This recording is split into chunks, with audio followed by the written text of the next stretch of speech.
Lección Divina, domingo 12 de febrero de 2023, sexto domingo del tiempo ordinario, la nueva justicia. Así fue dicho a los antiguos, pero yo os digo. Mateo 5, del 17 al 37. Hagamos oración. Habla, Señor, que tu siervo escucha. Háblanos en este momento, Señor. Queremos acoger tu palabra, permitir que el Evangelio de hoy entre en nuestra vida para que ilumine y fortalezca nuestro camino, anime y transforme nuestras actividades.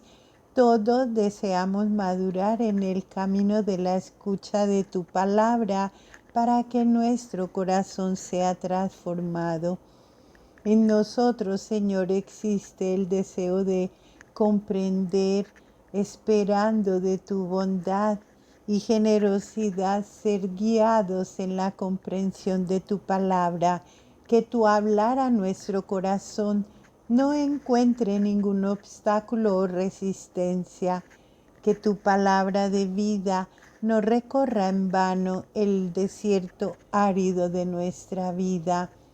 Entra en el vacío de nuestro corazón con la fuerza de tu palabra. Ven a ocupar un lugar en nuestros pensamientos y sentimientos. Ven a vivir en nosotros con la luz de tu verdad. Lectura del Santo Evangelio. No penséis que he venido a abolir la ley y los profetas. No he venido a abolir, sino a dar cumplimiento. Os lo aseguro, el cielo y la tierra pasarán antes que pase una i o una tilde de la ley sin que todo suceda.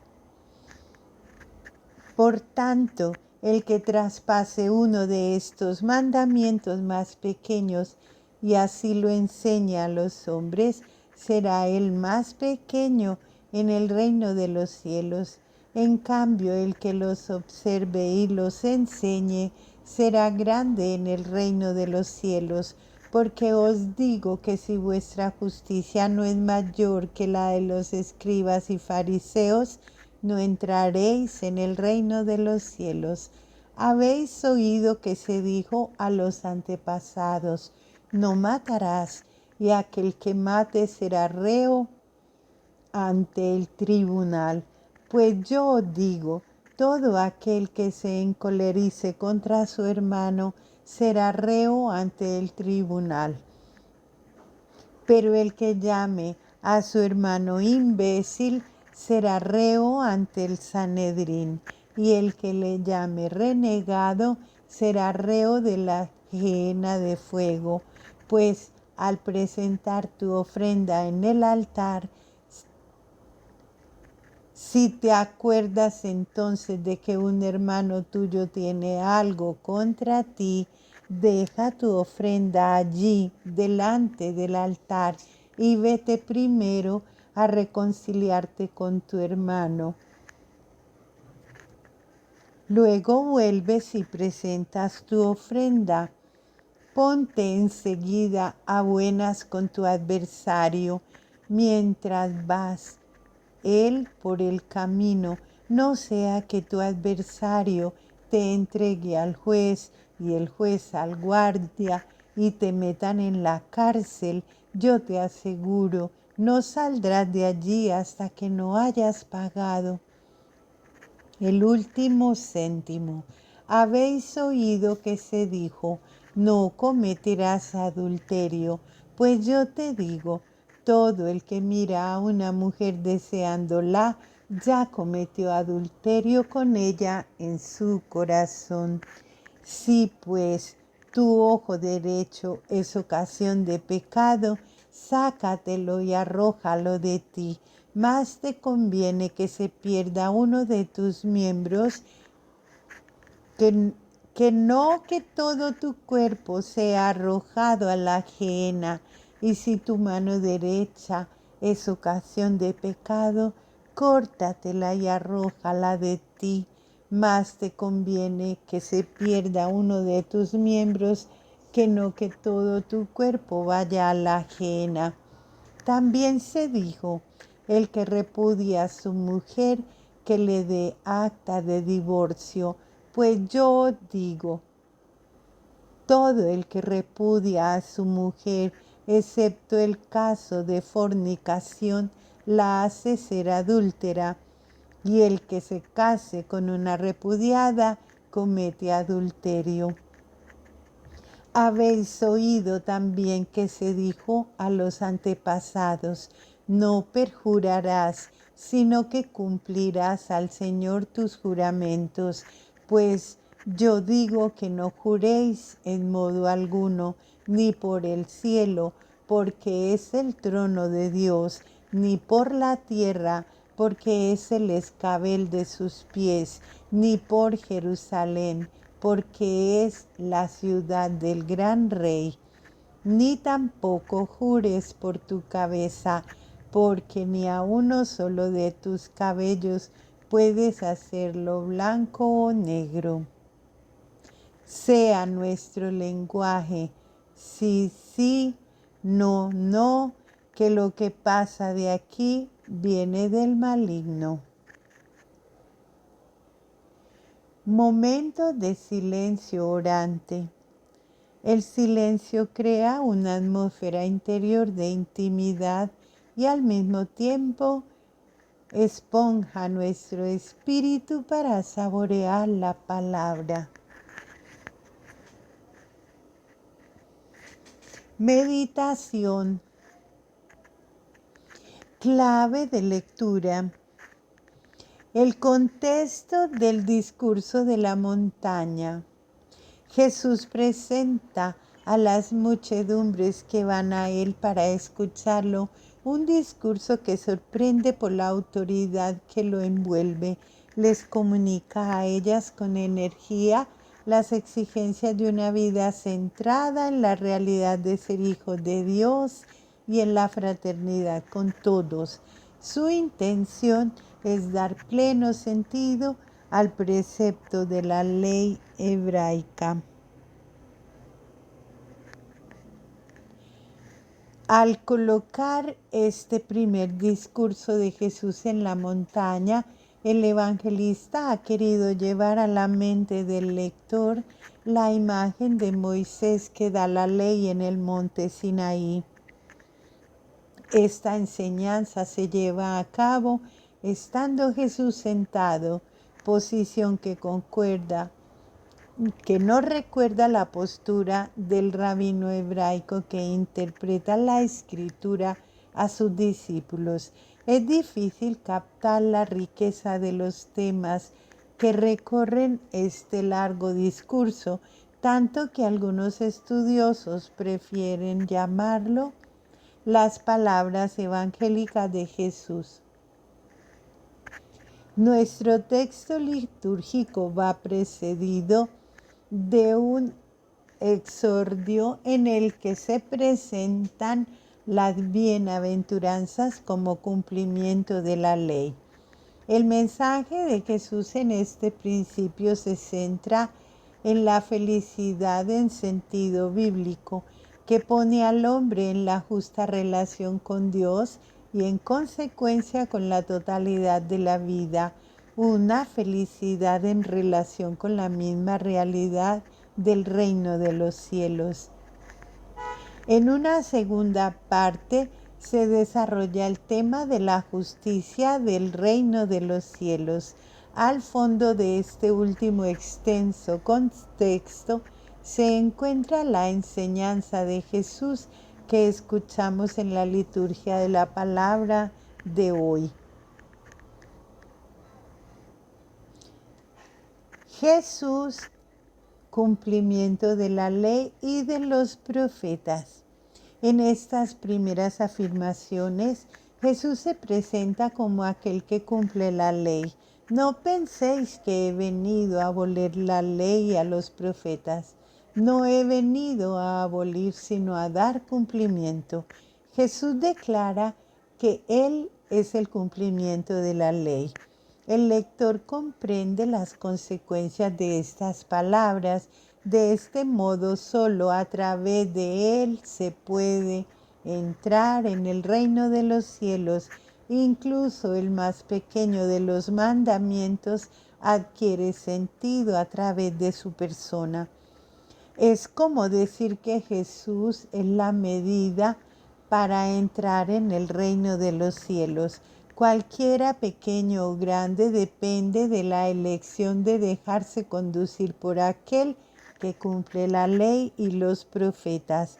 De ahora en adelante la ley, la enseñanza de los profetas, la justicia adquieren su verdadera profundidad salvífica a partir del vínculo con su persona.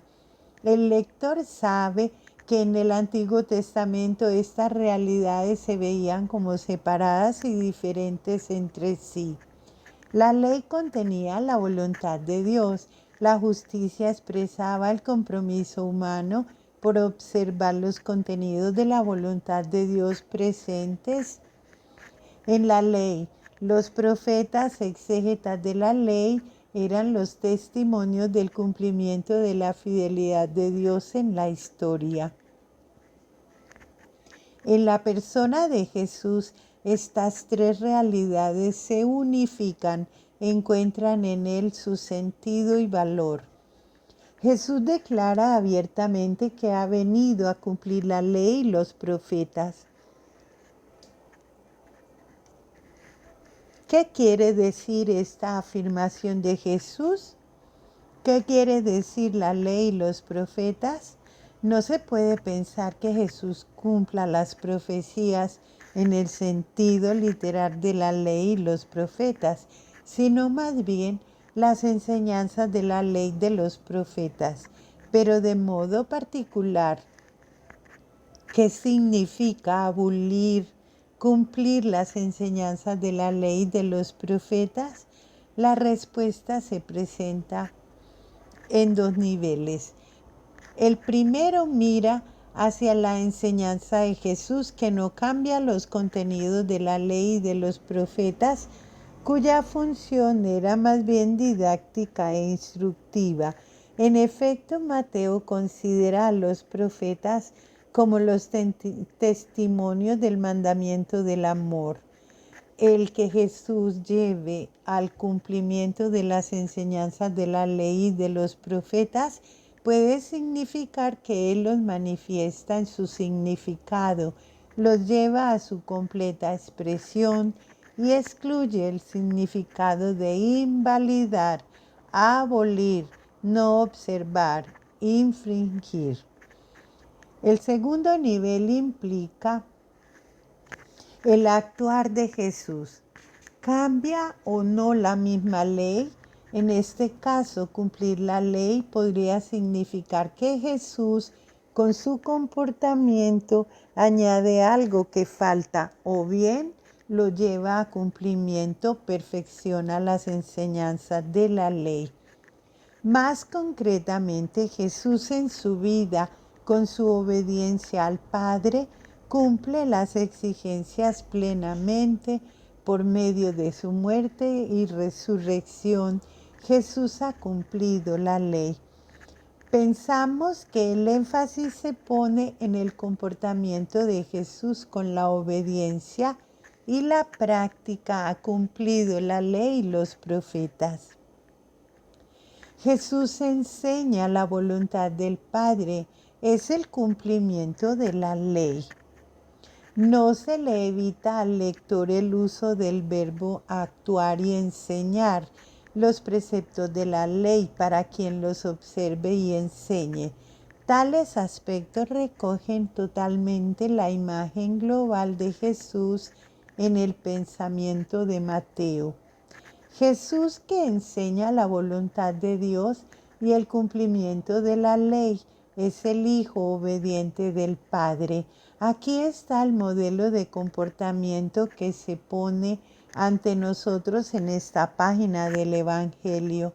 Ciertamente, el énfasis está en el cumplimiento de la ley por medio de la obediencia, pero esto no excluye un cumplimiento mediante su enseñanza. No hemos de olvidar que a Mateo le es muy querida la unidad entre la práctica y la enseñanza de Jesús. Es maestro en la obediencia y en la práctica. Sin embargo, la prioridad la tiene la praxis, como se deduce de la amonestación de guardarse de los pseudoprofetas. Por sus frutos los conoceréis. Es interesante notar que Mateo utiliza este verbo cumplir, llevar a plenitud, solo para Jesús. Solo Él cumple la ley. Solo su persona presenta las características de la plenitud. Aquí radica su autorizada exhortación, que para nosotros se convierte en un envío, una tarea de cumplir en plenitud la ley cuando dice: yo os digo. Jesús cumple la justicia. Este modo de cumplir Jesús la justicia se distingue de los modos como lo entienden y viven en el judaísmo. En Jesús se presenta un nuevo estilo de justicia, porque os digo que si vuestra justicia no es mayor que la de los escribas y fariseos, no entraréis en el reino de los cielos. Los escribas son los teólogos y los intérpretes oficiales de la Escritura. Los fariseos, en cambio, son los laicos comprometidos de aquel tiempo, atados excesivamente a las prácticas de piedad. La justicia practicada por estos dos grupos no es suficiente, no puede servir de modelo. Esta impide entrar en el reino de los cielos. Los destinatarios de esta exhortación son en el fondo los discípulos. Es una reflexión para nosotros. Ciertamente la voluntad de Dios está relacionada con la ley, pero es Jesús quien encarna un nuevo modo de poner en práctica la justicia. Jesús quiere una justicia más grande. ¿Y qué quiere decir esto? La de los escribas y fariseos está en relación con la justicia de los hombres. La justicia que Jesús predica, en cambio, exige una justicia más consistente, sensiblemente mayor a la practicada por el judaísmo. ¿En qué consiste este mayor? Nuestro texto no lo esclarece de modo inmediato. Se hace necesario leer lo que en la enseñanza de Jesús, como la radicalidad de la justicia predicada por Jesús. No se trata de enfatizar de modo radical algunos mandamientos de la ley, más bien es primordial que sea el mandamiento del amor el centro de estos mandamientos particulares. El mayor cuantitativo va encaminado a reforzar el aspecto cualitativo delante de Dios, el mandamiento del amor. La comunidad creyente es llamada a subordinar al mandamiento del amor, considerado como central, los numerosos mandamientos de la ley. No hay tensión entre los preceptos particulares y el mandamiento del amor. Las instrucciones de Jesús se hacen vinculantes en la línea con las enseñanzas legales. Para Jesús no hay ninguna oposición entre las prescripciones particulares de la ley y el mandamiento del amor. Se han de considerar en una relación armoniosa, porque esta relación conjunta nos viene ofrecida la voluntad de Dios. ¿Cómo ha de ser la relación entre los hermanos? Después de las exigencias radicales que insisten en la invitación a seguirlo, Jesús afronta el argumento de las relaciones fraternas. No basta circunscribir todo el compromiso del acto externo de no matar. Habéis oído que se dijo a los antepasados, no matarás. Es indispensable romper esta normativa tan limitada, aunque también radical, no matarás. El quinto mandamiento recomendaba el respeto a la vida. Ahora se propone una profundización o un horizonte completamente nuevo en el espíritu del Decálogo. Si no se permite matar físicamente a una persona, quiere decir que se permite hacerlo de otros modos. El odio, la ofensa, la maldad, el desprecio, la ira, la injuria. En la perspectiva completamente nueva del discurso de la montaña, cada falta de amor hacia el prójimo conlleva la misma culpabilidad del homicidio. De hecho, la cólera, la ira, el desprecio del otro nacen de un corazón desprovisto de amor. Para Jesús no se infringe la ley solamente matando, sino también con todas aquellas acciones que pretenden destruir o frustrar al otro. Jesús no trata la cuestión de quién está equivocado o quién tiene la razón, sino que quien ofende al hermano o lo calumnia públicamente no tiene ya ningún espacio delante de Dios porque es un homicida. De aquí la severidad que niega el valor del óbolo, del culto, de la oración y la celebración eucarística. Quien se ha separado del hermano, también se ha separado de la relación con Dios. Necesita entonces una reconciliación previa con el hermano que tiene algo contra él. Contra ti, no tú contra él. Se da una novedad en esta palabra, aunque no fácil de compartir. A un hermano mío que tiene algo contra mí, le respondo yendo hacia él, ve primero a reconciliarte, sin aumentar la distancia. No es solo cuestión de querer perdonar, es urgente reconstruir las relaciones fraternas porque el bien del hermano es el bien mío. Jesús dice, ve primero, en primer lugar, antes de rezar, antes de dar, antes de que el otro dé el primer paso, está el movimiento de mi corazón, de mi cuerpo hacia el otro.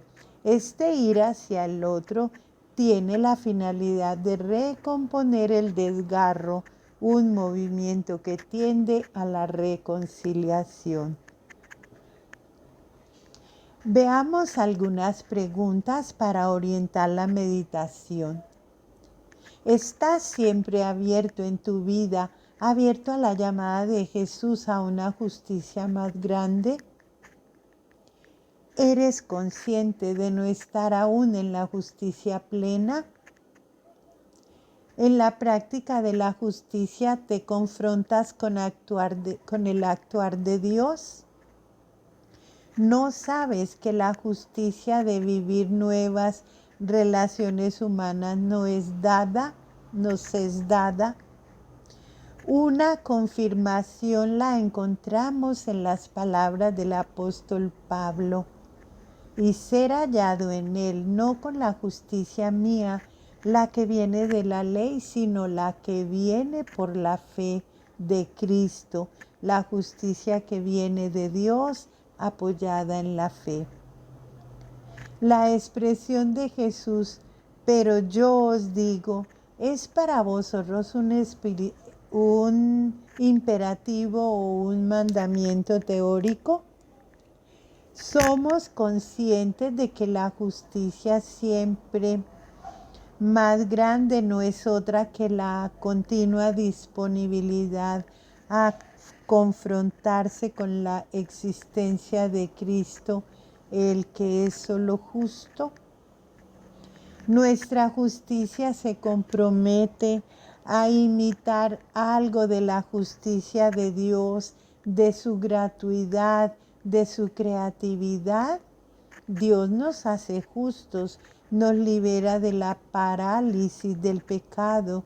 Una vez hechos libres, transmitimos recíprocamente esta liberación, practicando una justicia que no juzga, sino que nos hace siempre abiertos a los otros, que de hecho crea para los otros espacios de un posible retorno a una vida auténtica. Hagamos oración. El Salmo 119 nos invita a obedecer la ley del Señor con todo el empeño personal. Esta posibilidad no es solo una obligación exterior, sino un don concedido al hombre que pone su confianza en Dios. La práctica de la justicia nueva para entrar en el reino de los cielos no puede nacer solo de un empeño individualista, sino de un diálogo familiar y constante con la palabra de Dios. Dichoso el que con vida intachable camina en la voluntad del Señor. Dichoso el que guardando sus preceptos lo buscas con todo el corazón. Tú promulgas tus decretos para que se observen exactamente. Ojalá esté firme mi camino para cumplir tus consignas. Haz bien a tu siervo, viviré y cumpliré tus palabras. Ábreme los ojos y contemplaré las maravillas de tu voluntad. Muéstrame, Señor, el camino de tus leyes y lo seguiré puntualmente. Enséñame a cumplir tu voluntad y a guardarla de todo corazón. La palabra que hemos escuchado y meditado se nos presenta fuerte, Señor, y ha puesto en crisis nuestra actitud. Ve primero a reconciliarte.